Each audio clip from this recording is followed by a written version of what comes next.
En la especialidad Antropología Física Médica, de la cual soy fundador en la Argentina, existen una serie de métodos científicos médicos para poder determinar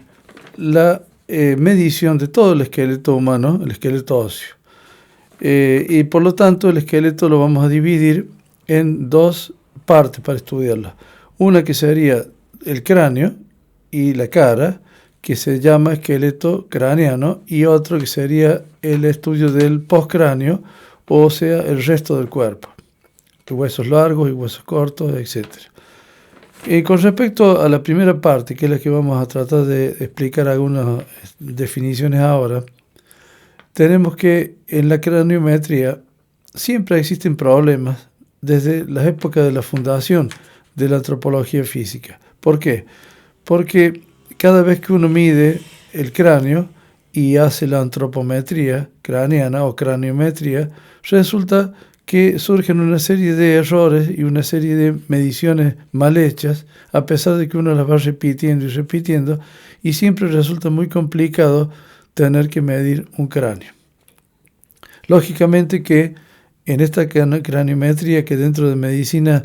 se desarrolla de tal forma esa complicación que es considerada ya como una especie de superespecialización médica en antropología física, vamos a tener que aclarar que primero se usan los métodos clásicos, que vienen más o menos de una antigüedad de 1850, 1860, y que son los conocidos mundialmente por la mayoría de quienes realizan estos trabajos científicos. Pero el resultado final no ha sido siempre satisfactorio, sobre todo en algunas cosas puntuales que tiene la craniometría, como determinar la edad del individuo o el sexo del individuo. Son dos temas que dejan muchas discusiones y mucha polémica científica, sobre todo en la parte médico-legal, en la parte en donde interviene la justicia, en donde el médico se ve obligado a tener que acercarse en los estudios craniométricos para determinar la edad o el sexo de la persona. En este caso, como es un tema muy largo todo esto, vendrán nuevos videos explicando cada parte por separado. Vamos a iniciar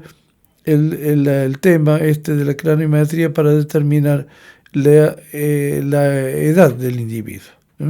Luego vendremos a hablar sobre sexo. Entonces, con respecto a la parte clásica, decimos que la edad del individuo se determina por la medición y observación de las suturas craneanas del esqueleto a estudiar. Por ejemplo, si yo tengo un cráneo, aquí como un ejemplo, las suturas craneanas, que son las que unen los distintos huesos del cráneo, sutura coronal, sutura sagital y sutura lambdoidea. Entonces, midiéndolas en la forma clásica, estas suturas nos dan los métodos clásicos y sus resultados muy conocidos en todo el mundo. Pero esos resultados son muy amplios en cuanto al desarrollo numérico de sus resultados. ¿Por qué? Porque después de medir y hacer un promedio de todas las suturas nombradas, resulta que vamos a las tablas clásicas y ahí encontramos que los individuos pueden haber tenido una edad entre, supongamos, 30 y 70 años en el momento de su muerte. Esto es una amplitud muy grande en cuanto a la edad del individuo, que no sirve para determinar e identificar un cráneo estudiado y decir más o menos la edad.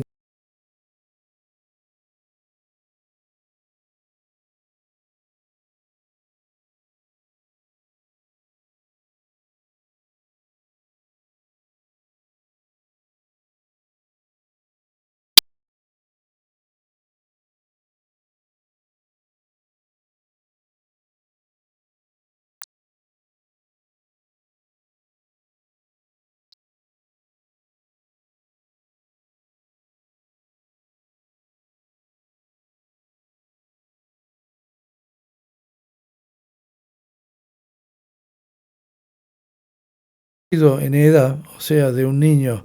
desde los 10, 12 años hasta la edad del nacimiento, se complica mucho más en forma lineal o en forma proporcional. en forma inversa. A menor edad del individuo, mayor complicación para determinar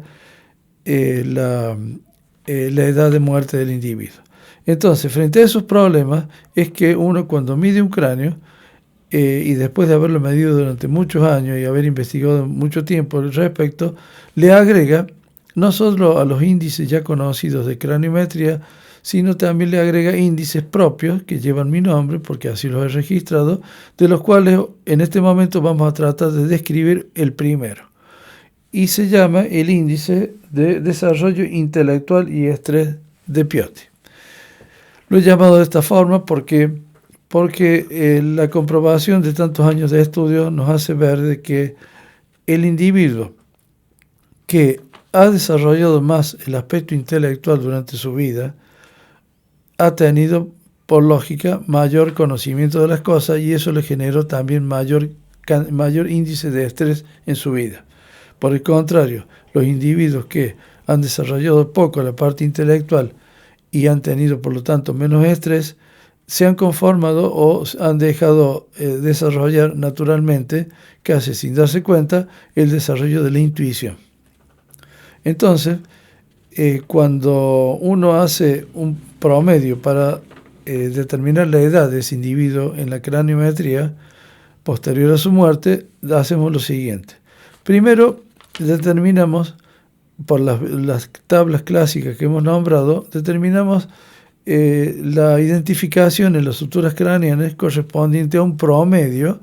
de la edad que corresponde la sinostosis de cada sutura craneana, o sea, el borramiento, o sea, la calcificación o sinostosis que se llama en medicina de esas suturas craneanas. Eso ya tienen unas tablas predeterminadas, un número muy amplio del cual hay que hacer un promedio que corresponde más o menos a la época en que el individuo habría muerto,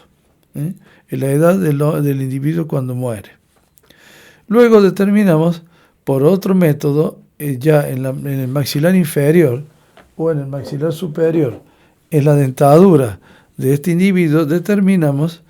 el tipo de desgaste dental que ha tenido y eso ya nos genera una nueva tabla clásica que existe ya hace mucho tiempo y en donde está predeterminado que ese desgaste dentario que ha tenido este individuo corresponde a tal o cual edad de la época en donde muere el individuo. Entonces, promediando el resultado numérico de la sinostosis y las suturas craneanas más el desgaste dentario obtenido en el maxilar superior e inferior, y luego dividiéndolo por 2 vamos a hacer un promedio y nos va a dar como resultado una edad teórica de la edad que tenía el individuo cuando muere. Bien, ahora, esa edad teórica final, si luego la comparamos con la primera, el primer resultado numérico de la sutura o sinostosis craneana, vamos a obtener 2 datos distintos. Entonces, si tenemos que un individuo muere a cierta edad, supongamos a los 30 años, pero sus suturas craneanas demostraron que tenía mayor antigüedad porque las suturas se soldaron antes, y lo cual demostraba que el individuo podría haber tenido solo por la soldadura de las suturas o sinostosis mayor a los 30 años de edad durante su muerte, tendremos el caso de un índice de desarrollo intelectual y estrés de Pioti negativo en el sentido de que el individuo muere con una edad joven, pero con un cráneo sinostosado viejo. El ejemplo opuesto sería que un individuo muera a los 30 años, pero las suturas craneanas de su cráneo o la sinostosis de su cráneo son más jóvenes, o sea que se han mantenido sin sinostosarse, o sea, sin borrarse o sin calcificarse. En ese caso, demuestra que el individuo muere con una edad, pero con un cráneo mucho más joven a lo que le correspondería por la propia edad de su muerte.